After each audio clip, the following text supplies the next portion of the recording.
up here? I don't know. Can you hear me, Mike? Yes. But barely. Yeah. They heard you. I don't get it. All right. So, and the second thing is that you'll discover this in time. With age, your head shrinks and you become nearsighted. And so I have to raise these papers. They're hard for me to see. And the story is, if you lived long enough, you'd actually have to replace your hats. But so that's why we've got this odd arrangement up here. But again, if I fade off, raise your hand, and I'll just try to suck up some air and do it better.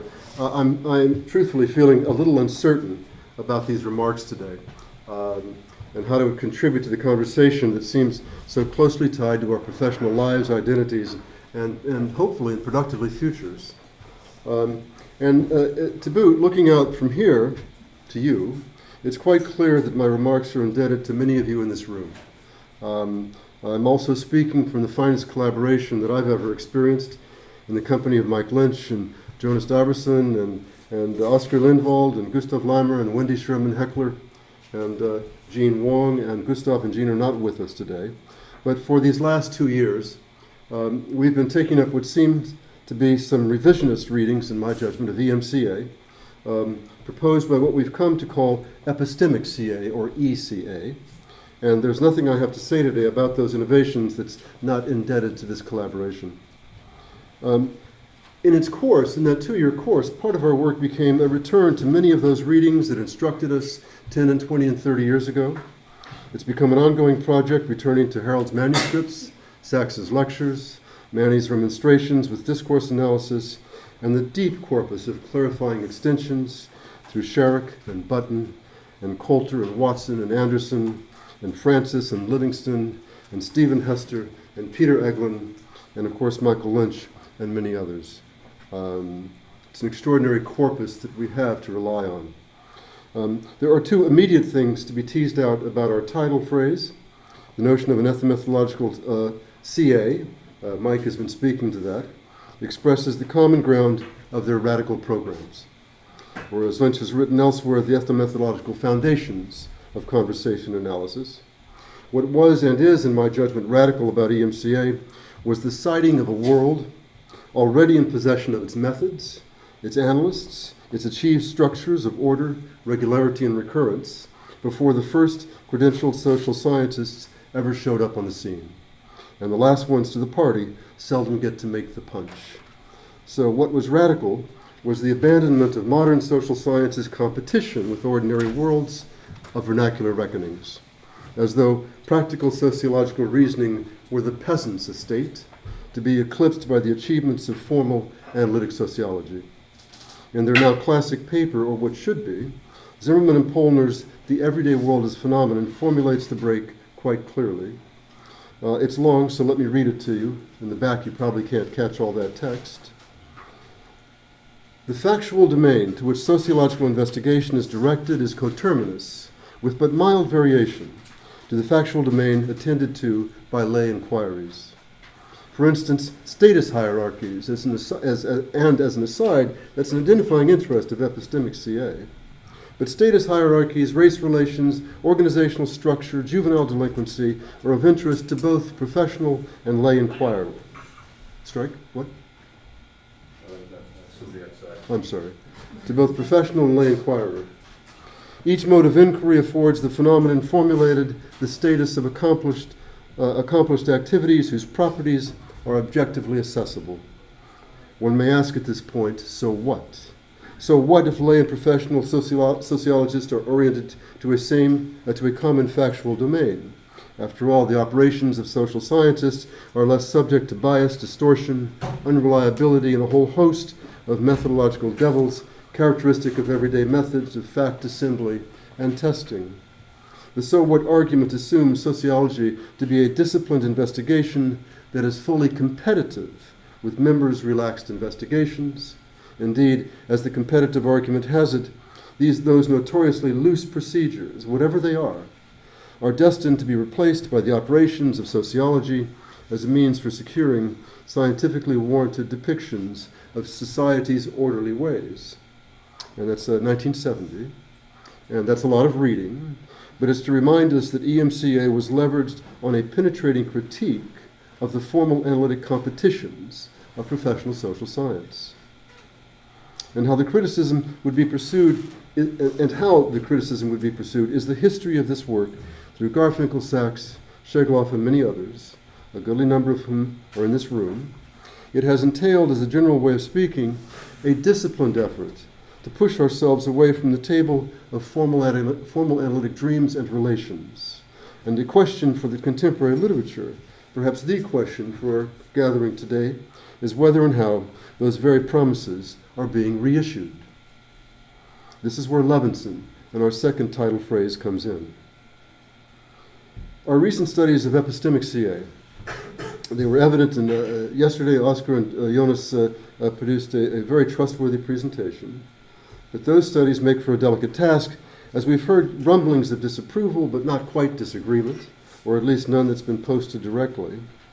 But a hazard of our remarks yesterday and today is that in leveraging a discussion of radical ethnomethodology on the fulcrum of VCA, it can be said we're doing our lifting at its expense.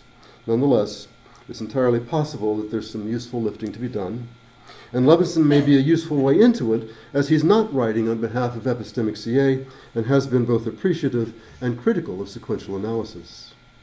Here, in his 2013 remarks on action, formation, and ascription, and sequential analysis more generally, he is critical and remarks, quote, direct empirical investigations in CA, e.g. under the rubric of action formation or recognition, are few and far between. This result is unfortunate, for many of the other findings of CA rely on intuitive characterizations of the actions embedded in terms. But that identification is largely based on an appeal to our knowledge as societal members or conversational practitioners. This loose hermeneutics is the soft underbelly of CA, and it is one of the reasons that other disciplines sometimes think of CA as a branch of the occult. Of course, Levinson is not alone in his complaint and assessment, far from it, and there was just reference to ethnomethodology's earliest days. Louis Koger, then the president of the ASA, and Ernest Gellner complained that ethnomethodology and CA really wasn't quite the presence in 1975, but the complaint was that ethnomethodology was a cult, even a West Coast cult, and the continuity of the characterization across 40 years is striking. The arguments are different, but they lead to very similar dismissals. Without doubt or question, Levinson's account of CA is far more appreciative than the early commentaries on EM, yet the familiarity of the complaint is unmistakable. So it's from Levinson that our title borrows the notion of a soft underbelly, loose, intuitive, and not too far removed, certainly not far enough from the reckonings of ordinary members. One might even say this soft underbelly is CA's engine, but our first use for it is to suggest how closely, even precisely, Zimmerman and Pollner anticipate Levinson's critique. The critique is that the competition with practical sociological reasoning has not been fully engaged, nor the separation from it fully achieved, achievements that have been anticipated by social science throughout the 20th century and into this one. Worse, a topic has been made of it, practical sociological reasoning, without complaint. CA itself, on this account, through Zimmerman and Pollner, is destined to be replaced, along with the underbellies it studies. This competition with everyday life has been a prolonged relay race, and as of 2013, Levinson is holding the baton, but he's not alone. Levinson's focus was on action formation and description, as evidenced in CA's treatments of adjacently paired terms, and his characterization of what is intuitive about those treatments has everything to do with the familiar work of the so-called next turn proof procedure, as we find it in the turn-taking paper and elsewhere, where analysts pay close attention to what the parties make of a first turn in their production of its contingent second for understanding the work of the first. Every turn of talk reveals an understanding of its prior, and the insight organizes CA's interests in things like questions and complements, complaints and assessments, their various production trajectories, and what understandings they achieve. Whether and how a given turn constitutes a complaint is not a bad question to ask, and would seem to be directly engaged in questions of action formation. But the soft underbelly has to do with turning to what the parties make of it, to begin building production accounts of how such things are recognizably said and done. And it's there, in the next turn procedure, and its turn to the party's demonstrable orientations, that Levinson grounds his complaint. The complaint should be examined in a couple of ways. One is how the procedure of consulting what a next turn comes to for our understanding of the participants' understandings of what a prior turn aimed to achieve doesn't prove anything. Proofs aren't the language of radical EMCA, grammars of practice are. The procedure addresses what was so heard and analyzed by the parties engaged in the practical tasks of achieving common understanding and the progression of sequential action. The procedure gives evidence of their orientations, not proof, evidence that's instructive for the overhearing analyst. In consulting next turns, we begin to see the discipline of their inquiries, and thereby discipline our own. All this, by Levinson's account, is the fuzzy fabric of an occult production. Second, we might notice that the critique of CA's regard for the play of second position is at once a brief on behalf of first position remarks, and that, in matters of action formation at least, the real prize apparently lies there, in the formation and recognition of action from within a single turn space, before anything next is ever said, heard, or done. And that's a kind of paradigmatic disposition. It leaves an impression of first turns, as though there was something foundational there, some bedrock, something that owes very little to talk and interaction or to a conceptualization of action as a sequential production. Or, if temporality is to be salvaged, it will be the temporality of a single turn's construction. The citing of first turns as the place of interest seems to be the decisive move in action formation analyses and what lends distinction to the enterprise. Levinson's not alone. The ECA literature also collects its project around the phrase action formation and shows a similar reading and pride of place, not simply of first turns, but single turns. The play of first turns figures centrally in the ECA through the work of Heritage, Raymond and Heritage and their colleagues, and I want to speak of it in two ways. First, in a fashion aligned most clearly to Levinson's remarks on action formation, and then second, in the particulars of ECA's treatments of assessment sequences.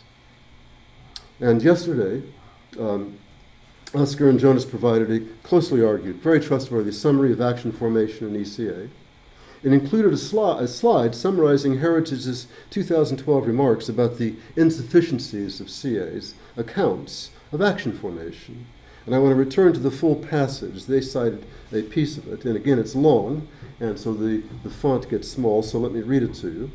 Heritage 2012.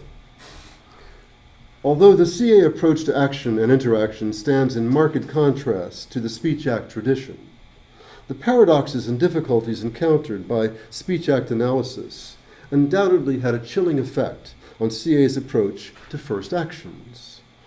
Some initiating actions, such as hello and goodbye, were simple enough to handle and became paradigmatic instances of adjacency pair firsts. Others, like questions, invitations, requests, and offers, were primarily addressed by considering second or subsequent responses to them. Their character as actions was either treated as transparent or became largely a matter of ad hoc stipulation in the midst of analyses and not a systematic topic of empirical research. Thus, for many of the more significant first pair parts, action was examined through the lens of reaction, and the consideration of sequential position took precedence over examination of the composition of the turns themselves, and then citing Goffman 1983. So that's the end of the passage, and I want to suggest that from beginning to end, this is a remarkable passage. That the paradoxes of Speech Act theory had a chilling effect on those who so cleanly demonstrated them is a peculiar account of this intellectual history. When Shegloff engaged Searle, he seemed none too chilled. And that CA has relied on ad hoc stipulation may well be a characterization that returns to haunt epistemic CA. Just as it's an odd account of sequential analysis to speak of it as a lens of reaction. And then, in the last phrase, That sequential position took precedence over examination of the turns themselves seems not only to miss the force of a program that finds every turn as a turn within a sequence of turns and examines them closely. Turns themselves, as it were, are inseparable from their sequential production. It also seems to rely on Goffman for the authority of the account. The passage, in my view, is something of a cultural document first, and leads us to a second brief passage that affirms it. This is Heritage 2012, the third publication of that special issue, to understand the underlying mechanics of first actions, including but not exclusively the role of epistemics in their formation and recognition. Next turn will not always be a source of unequivocal validation. There are two things to pull into immediate view here. One is how we see again the move to first turn as the space of action formation, a turn plucked from its sequential context, and whose actions formed are assembled, as we saw in Oscar and Jonas's presentation yesterday, from morphosyntax, intonation, and as the disambiguator, epistemic possession. Though two of these three elements are familiar enough, this is a profoundly different conceptual landscape from what's found in Sachs or Schegloff's discussions of turn construction. It speaks as though actions are readied and formed then and there, in the turn, and then released into the slipstream of next utterances. The second point has to do with the measure and promise of, quote, unequivocal validation, and its standing with respect to the radical programs of EMCA. By the account of radical EMCA, we travel a world of occasioned expressions. Without relief, we navigate fields of indexical expressions. Order, structure, and recurrence are shot through with expressions whose definite sense and meanings are tied to the occasions of their production and use.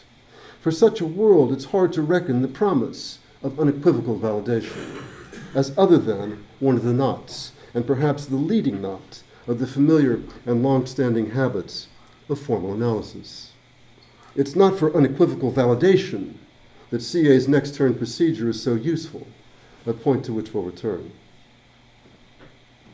When we collect these remarks about action formation and recognize the turn to single-turn productions as action's locus of order, I think we begin to see the outline of a retreat from the sequential analysis of turns, actions, and actions in their course, a return to the analysis of foundational and hidden structures of single-turn constructions. And I think we see it vividly in ECA's treatments of assessment sequences in Heritage 2002, Heritage and Raymond 2005, and Raymond and Heritage 2006. So it's on to assessments.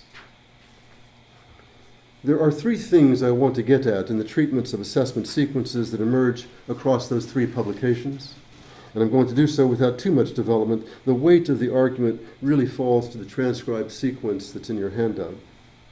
But the first is that it's here, in this window of epistemic work that takes up assessment sequences, in those publications, 2002 through 2006, that we first see the treatment of talk and interaction as an agonistic venue, a contest of epistemic authorizations, a matter of territories of knowledge, experience, and/or possessions, whose borders are constantly monitored, and whose conceptualization is underwritten again and again through the work of Irving Goffman. One cannot miss Goffman's presence.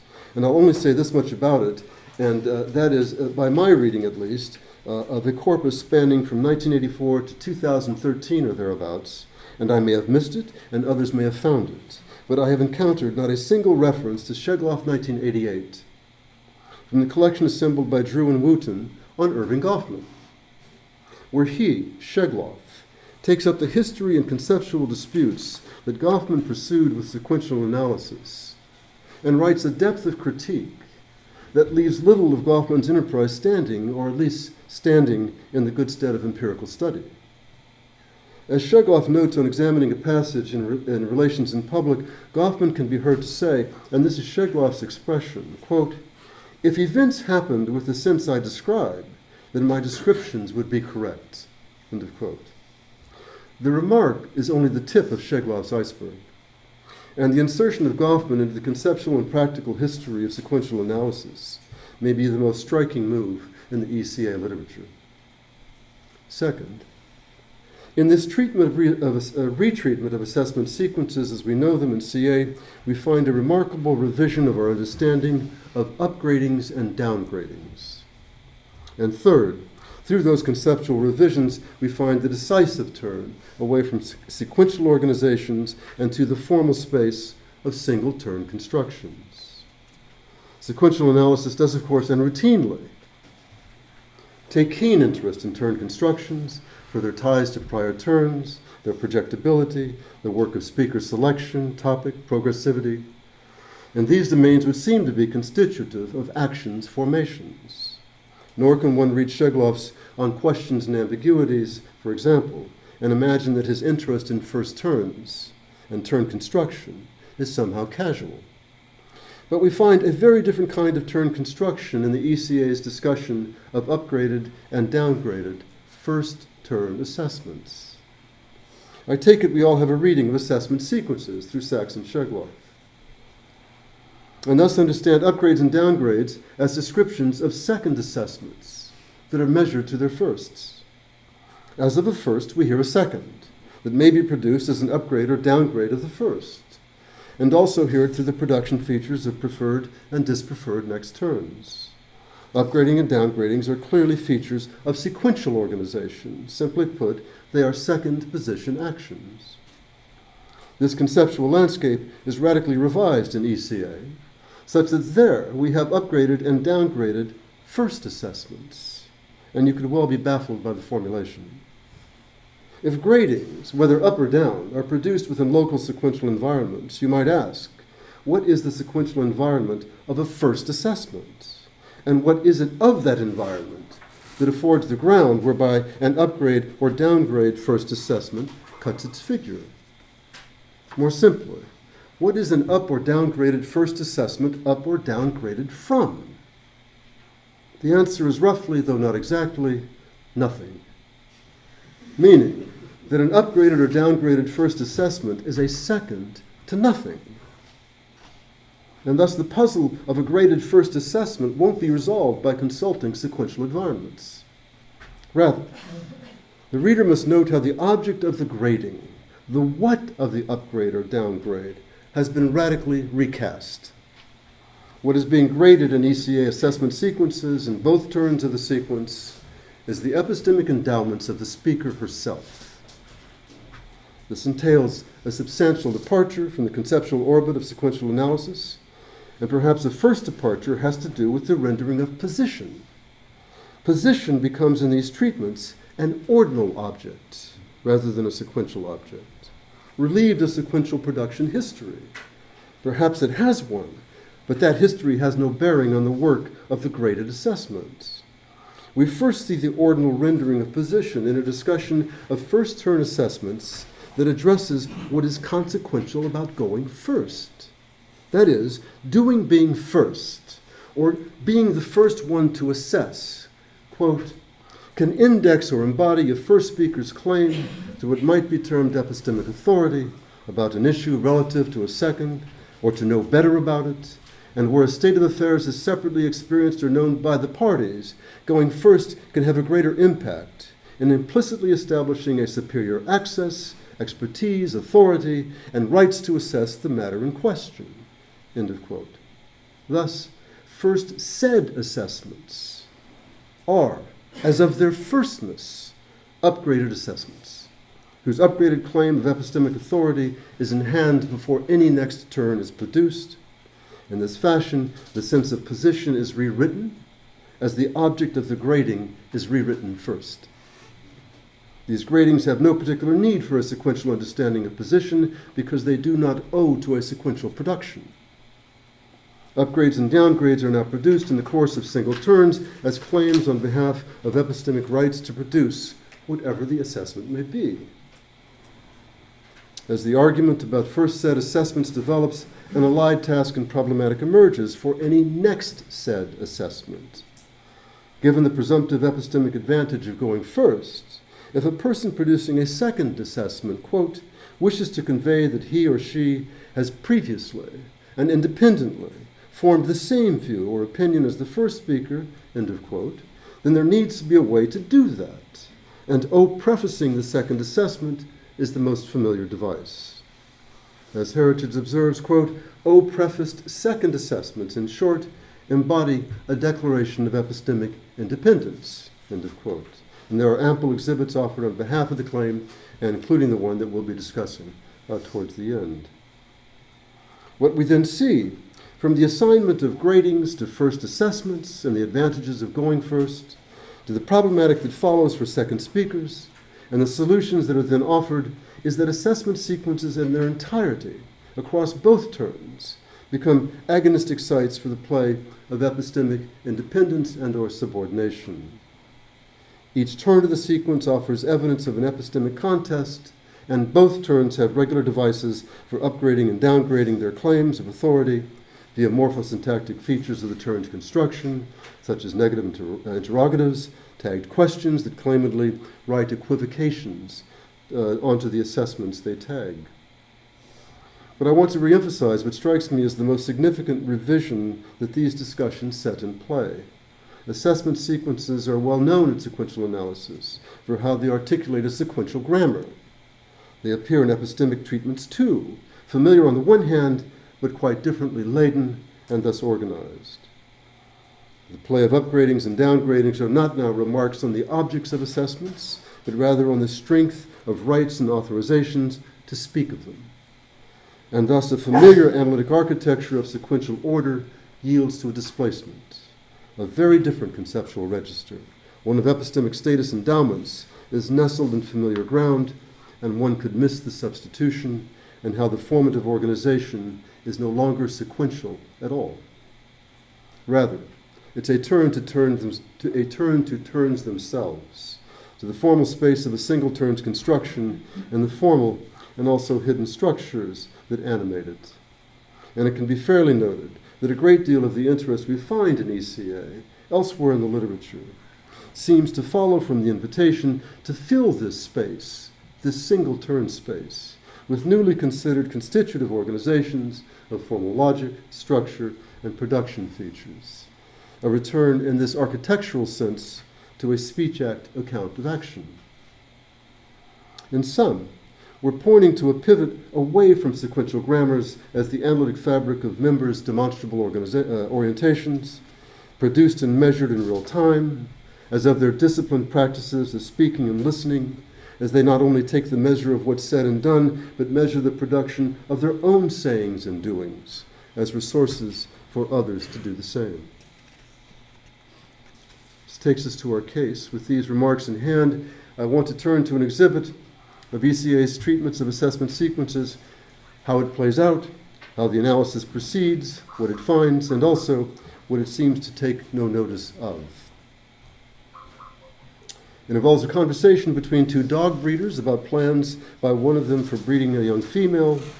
The one who raises the topic is not the owner, but she has doubts about the wisdom of the plan and clearly knows about breeding herself and also about the recent experiences of the owner.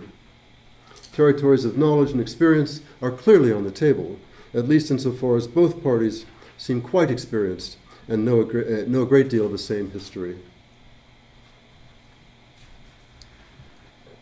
I want to review the transcript and what Heritage makes of it. It's in your handout, and we'll put it up on the screen, but before saying anything more of it, except this, what more is to be said, trades on Sachs's observation that a great virtue of working from real-time records and their closely transcribed materials is the possibility of reanalysis. Quote that, this is Sachs speaking, others could look at what I had studied, make of it what they could, if, for example, they wanted to be able to disagree with me, end of quote. Reanalyses are central to our 50-year corpus, and indeed, ECA has been leveraged from reanalyses of that same corpus. And so we trust in the wisdom of the exercise of reanalysis. The sequence in hand is part of a discussion of O-prefaced responses to assessments. It's discussed in Heritage 2002, Heritage and Raymond 2005, Heritage 2012A. That is to say, the same sequence appears in those three publications. And a recurrent theme across many ECA analyses is one of proprietary relations, or how one may own things like knowledge, experience, spouses, children, dogs and cats. This ownership can be central to epistemic status and authority, and the particulars here, and this is from the publication in question. Two dog breeders, Norman and Eileen, have been talking about the readiness of one of Norman's younger dogs to have a first litter. And at line 9, Eileen ventures a comment about one of Norman's other dogs, Trixie, who apparently began breeding at a young age. And just a small footnote, this is, I think it's Heritage 2002. In Heritage 2012, it's not Norman, it's Norma. So there's a name and gender shift, and that's just a deeply embedded footnote, but it's actually kind of interesting. It sort of reshaped my reading. But at all events, the transcript proceeds, Eileen's in first turn, line 1. No, well, she's a bit young, though, isn't she, I mean? And Norman in overlap, she, and Eileen's and Norman completes, restarts his turn. She was a year last week.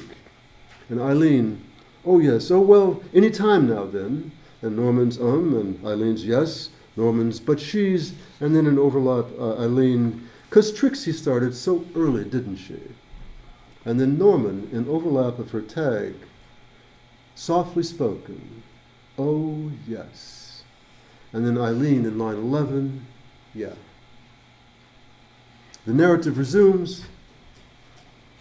Here Norman's prefaced agreement, that's line 10, in conveying the independence of his assessment from Eileen's, first turn was Eileen's assessment, also alludes to his epistemic priority with respect to the information in question.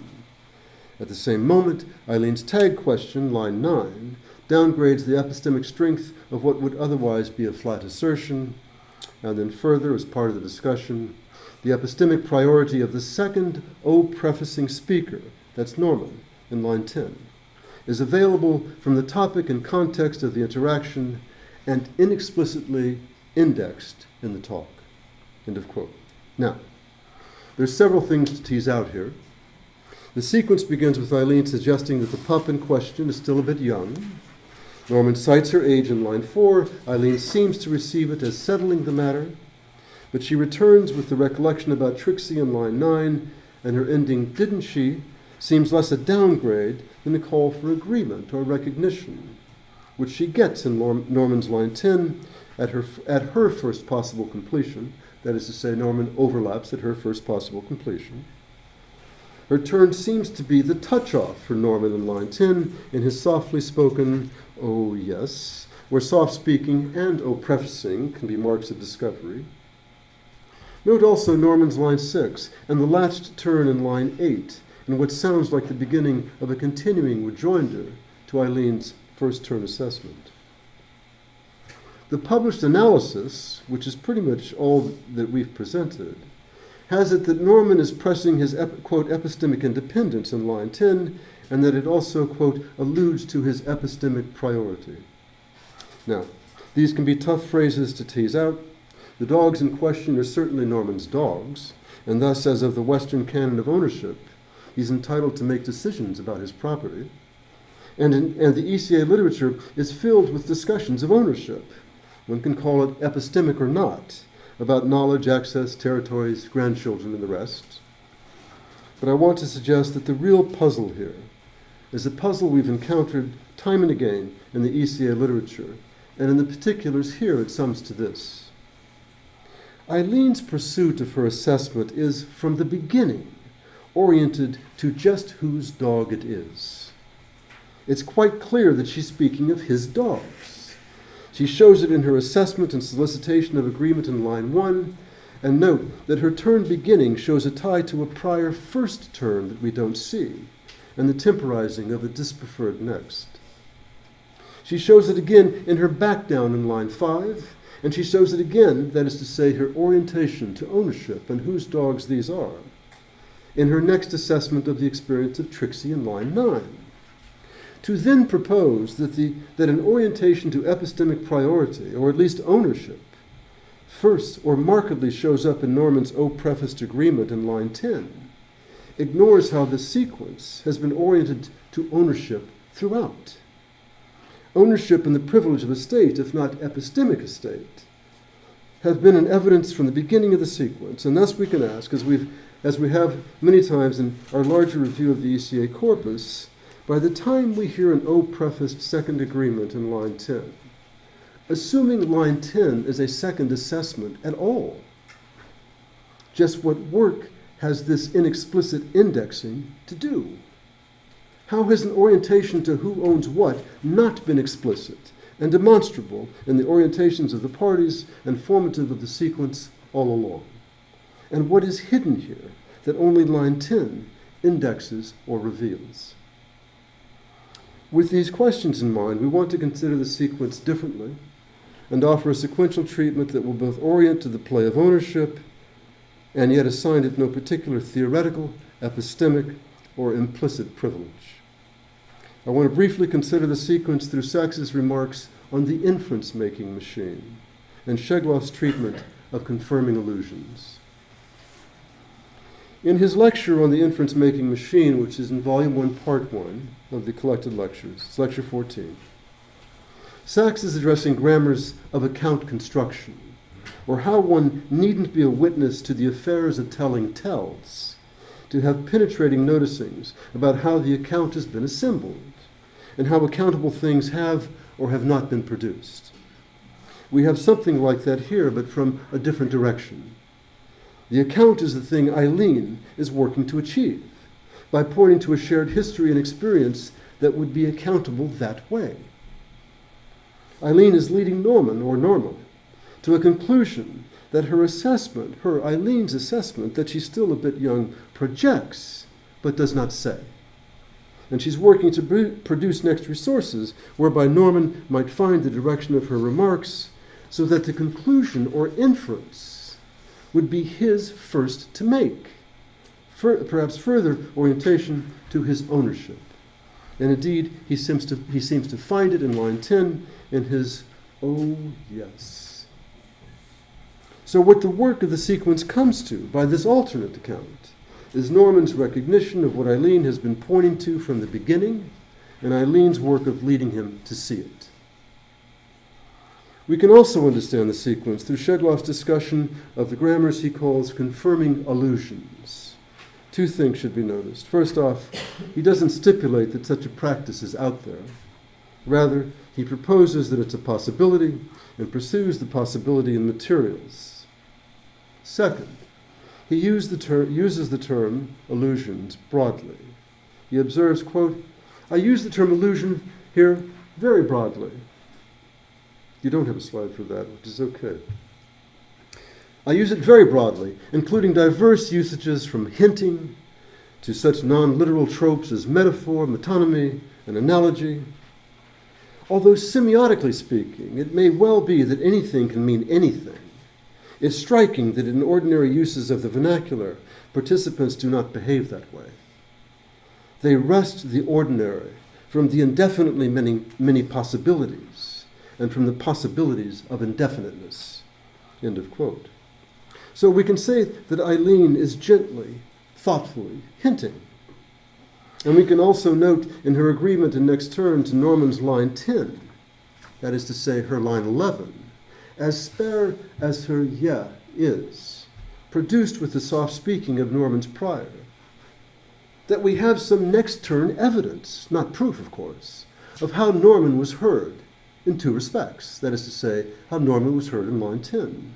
First off, it's hard to hear the claimed work of O prefacing in line 10, that it reaffirms epistemic independence as the thing to which Eileen's next turn is oriented.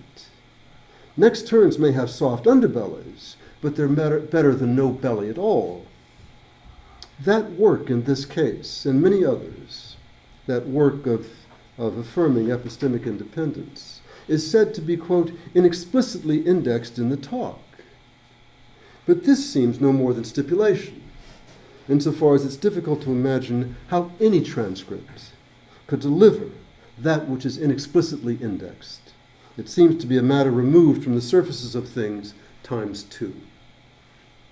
And also, in the measure that "yeah," Eileen's "yeah" in line 11, sounds all the world like an agreement, but not at all an agreement to independence, It is mindful of Shegloff's treatment of his excerpt too in confirming allusions, and I want to take the liberty to paraphrase one of his central points by writing in the names of our speakers here to a very brief passage of his writing in his second exhibit. In line 11, in Eileen's line 11, and here comes the paraphrase, it is not that she is agreeing with Norman, but that Norman was agreeing with her. End of paraphrase. And that he was, in the same moment, of discovering the history she was pointing to for its relevance to the topic that began the sequence. She's a bit young, isn't she? So on these sequential accounts, Eileen is writing a sequential trail of remarks to point to, nurture, and sustain an inference. It seems that Norman has belatedly discovered Eileen's first allusion to troubles, produced in her first turn assessment, and artfully pursued in her reference to Trixie in line 9, and that he seems to discover how she was speaking in his line 10, and then receives Eileen's softly latched confirmation in Next Turn, shows us some of the work of Next Turns in revealing and confirming the work to which the parties, or at least one of them here, has been oriented, and how Norman has now found the affairs Eileen has been pointing to from the beginning. The sequence would seem to be a study in action formation, but by a very different pathway that finds a very different field of actions. And there could still be other accounts if the tape were heard. But this one attaches to the detail of the transcript rather than to inexplicit priorities or statuses. It treats the record in evidence. Having critiqued such things as next turn production procedures, epistemic CA has pushed itself away from the very analytic commitments that might discipline its own overhearings. Absent a discipline grounded in the endogenous organizations of turn-by-turn productions, pretty much anything might be said next, and sometimes is. Of the difference, we think Shegloff's measure of, quote, convincing analysis of single episodes of conversation, end of quote, continues to be very useful. He observes, one of the key tasks of researchers in developing claims for a phenomenon is not to sacrifice the detailed examination of a single case on the altar of broad claims, especially when the cases are meant as evidence for the broad claim. One of the key tasks of readers is to examine the detailed analysis of single cases as episodes with their own reality, deserving of their own rigorous analysis, without respect to their bearing on the larger argument for which they are being put forward. End of quote.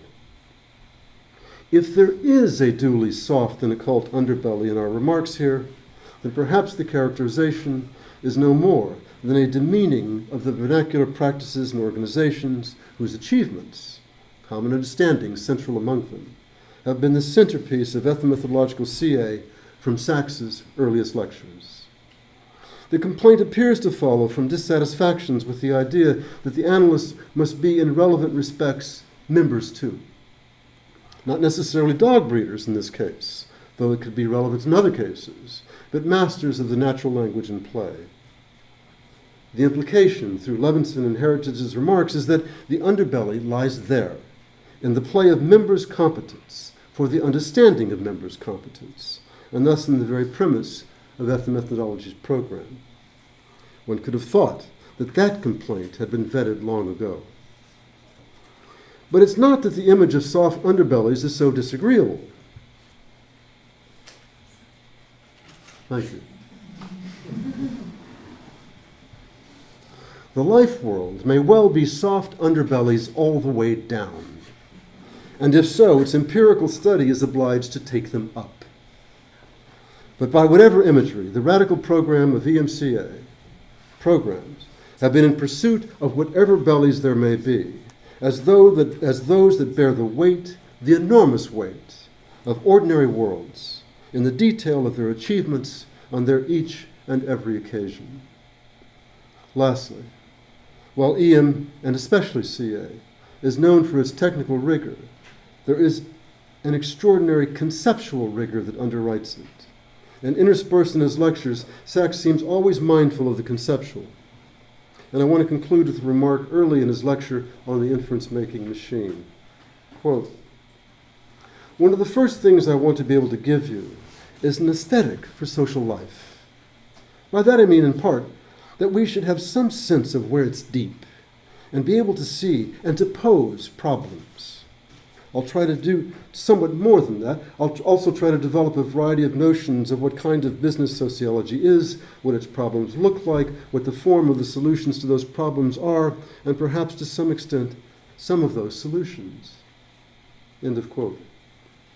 In this light, the contest that Levinson and others announce may have been an aesthetic one from the beginning, a dispute over where the depth of social life and order lies, how we imagine it, by what metric, and what its study might lead us to see right on the surfaces of things.